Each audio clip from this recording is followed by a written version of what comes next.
Hello friend, welcome back to my channel. আজি Assam geography second এটা video লৈ আনিছো আপোনালোকৰ বাবে আশা কৰিছো আগৰ ভিডিওটো আপোনালোকে চাইছে যদি হে সোৱা নাই তাৰ লিংক মই ডেসক্ৰিপচনত দিছো সো প্ৰথম সেই ভিডিওটো চাই লব আৰু সেই ভিডিওটো নিশ্চয় আপোনালোকক যথেষ্ট পৰিমাণে সহায় কৰিব আৰু আজি এই ভিডিওটো চাই যদি ভাল পায় আৰু আপোনালোকক হেল্প কৰে তেনে হলে লাইক এটি কৰি দিব আৰু চেনেলটো যদি এতিয়ালৈকে সাবস্ক্ৰাইব কৰা নাই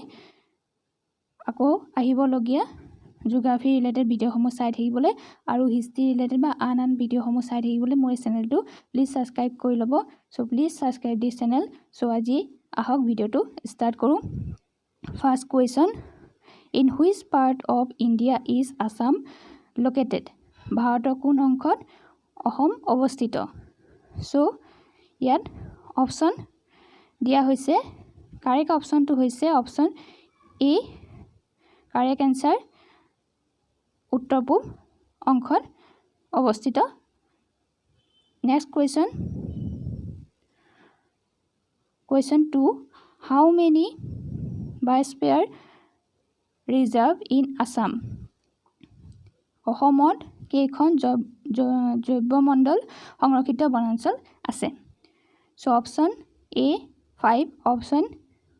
বি 2 অপচন সি 1 ने option D 3 so correct answer होबो ऑप्शन बी दुखन আছে জৈৱ মণ্ডল সংৰক্ষিত বনাঞ্চল আৰু সেই দুখনৰ নাম হৈছে এখন হৈছে মানস ৰাষ্ট্ৰীয় উদ্যান মানস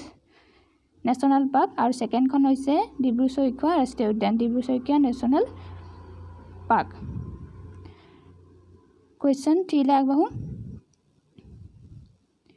क्वेश्चन 3 কৈছে Which city is known as the gateway to Northeast India? অসমৰ কোনখন চহৰক উত্তৰ পূব ভাৰতৰ প্ৰৱেশদ্বাৰ বুলি জনা যায় সো এইকিটা অপচনৰ ভিতৰত কাৰেক্ট অপচন কোনটো হ'ব কাৰেক্ট অপচন হ'ব অপচন বি গুৱাহাটী গুৱাহাটী উত্তৰ পূব ভাৰতৰ প্ৰৱেশদ্বাৰ বুলি জনা যায় নেক্সট কোৱেশ্চন লে আগবাঢ়ো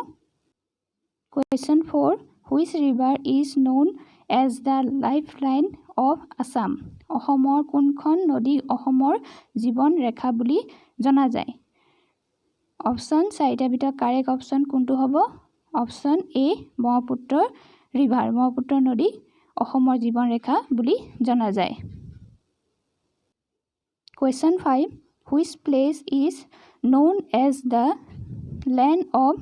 red river and blue hills কোনখন ঠাই ৰঙা নদী আৰু নীলা পাহাৰৰ দেশ বুলি জনা যায় সো কাৰেক্ট আনসাৰ কোনটো কাৰেক্ট আনসাৰ হৈছে অপচন বি আসাম অসমক ৰঙা নদী আৰু নীলা পাহাৰৰ দেশ বুলি জনা যায় Question 6 What is the rank of Assam in India by area Assam ভাৰতৰ ক্ষেত্ৰ অনুসৰি কিমান স্থানত আছে সো চাৰিটা অপচনৰ কাৰেক্ট আনসাৰ হৈছে অপচন এ 16 নম্বৰ অসম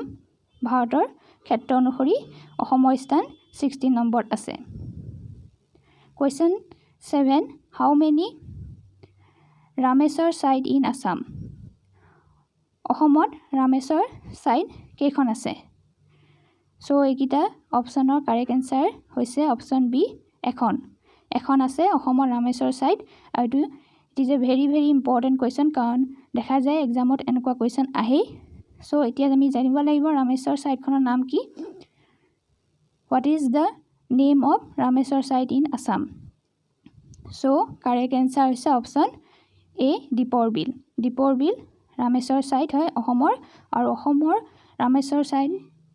একমাত্ৰ ৰামেশ্বৰ সাইট হৈছে এখন দীপৰ বিলখনে এতিয়ালৈকে গতিকে এটো অতি ইম্পৰ্টেন্ট আপোনালোকে মন ৰাখিব লাগিব কাৰণ এনেকুৱা কোৱেশ্চন আহে দেখা যায় গতিকে আজিলৈ ইয়াতে শেষ কৰিছো ভিডিওটো আশা কৰিছো আপোনালোকে ভিডিওটো চাই ভাল পাইছে আৰু আপোনালোকৰ নিশ্চয় হেল্প হৈছে মোৰ এই কোৱেশ্চন বিলাক গতিকে চেনেলটো যদি এতিয়ালৈকে সাবস্ক্ৰাইব কৰা নাই please subscribe this channel so আজিলৈ ইয়াতে শেষ কৰিছো আকৌ নেক্সট ভিডিও লৈ আনিম আসাম জিওগ্ৰাফিৰ ওপৰত থ্যাংক ইউ